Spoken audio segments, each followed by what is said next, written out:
सफीना बेगम, तुम भी बस भाई जुनैद ने नहीं बताया तो कोई बात नहीं भाई। ऐसी कामयाबियों पर अक्सर वो नज़र का भी तो डर होता है ना। हो सकता है मिना और जुनैद को भी यही लगा हो कि कहीं नज़र वज़र ना लग जाए, हैं? तो नहीं बताया। अब इसमें बुरा मनाने वाली तो कोई बात नहीं है। अरे क्या बात कर रहे हैं आप शकील साहब? मैं अपने भाई के कारोबार पर नजर लगाऊंगी? दिमाग तो ठीक है आपका। और जो कोई भी ऐसी बात सोच रहा है ना, उसे तो शर्म से डूब मरना चाहिए। मुझे क्या देख रही हैं आप? अपना भाई आएगा तो उसी से बात कीजिएगा। लीजिए आ गया।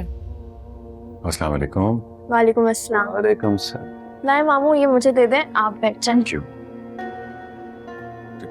क्या हो गया? कोई बात हुई है क्या रफीना बाजी?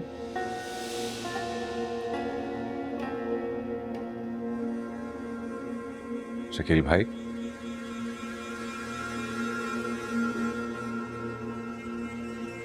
अरे क्या हुआ? मीना से कोई गलती हो गई क्या?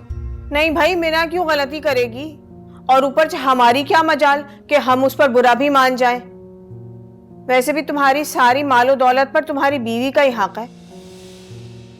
हमें तो तुमने उसी वक्त पर आया कर दिया था जब तुम इसे ब्याह कर लेकर आए थे।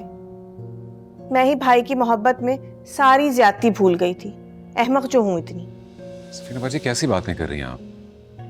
आपसे बढ़कर कोई नहीं हो सकता मेरे लिए, बात जानती हैं आप। और जरूर कोई गलत फहमी हुई होगी। बात क्या हुई है, कोई मुझे ये तो बताए।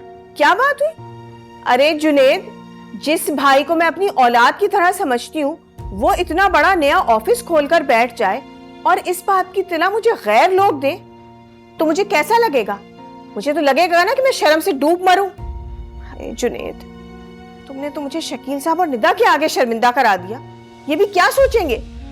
बाजी, मैंने बताना था आपको, सबको बताना था मैंने, लेकिन मैंने सोचा था ऑफिस थोड़ा सेटअप हो जाए तब मैं सबको एक ही दफा बताऊंगा। बहरहाल गलती है मेरी, मुझे माफ कर दें प्लीज। और वैसे भी हुआ तो सब कुछ आपकी दुआओं की बदौलत है सफीना बाजी। अरे रहने दो जुनेद, ये सब कुछ मुझ गुनाहगार की दुआओं की वजह से नहीं हुआ है। ये सब कुछ तुम्हारी बीवी की किस्मत से हुआ है। शकील साहब, चलें यहाँ से। बिला वजह मैं इस घर को अपना घर समझकर आ गई थी, ये तो पराया घर निकला। चलें। हाँ हाँ, जैसी तुम्हारी मर्जी। कहा सुना माफ करना भाई तुम लोग। शकील भाई, कहीं नहीं जा रहे आप। और सफीना बाजी, आप भी कहीं नहीं जा रही। अगर आपको जरा से भी मुझसे मोहब्बत है ना, तो आप यहीं रहेंगी और ये जाने के बाद दोबारा नहीं करेंगी। अब अगर तुम इस तरह मजबूर करोगे तो फिर मुझे रुकना ही पड़ेगा। मगर मेरी एक शर्त है, तुम इस महीने निदा का ब्याह इसी घर से करोगे। अब चाहे तुम इसे फर्ज समझो या सवाब, तुम्हारी मर्जी।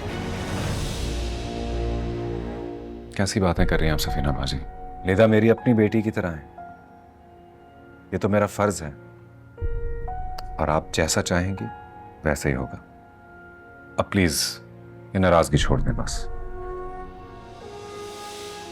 अरे बस करें ना।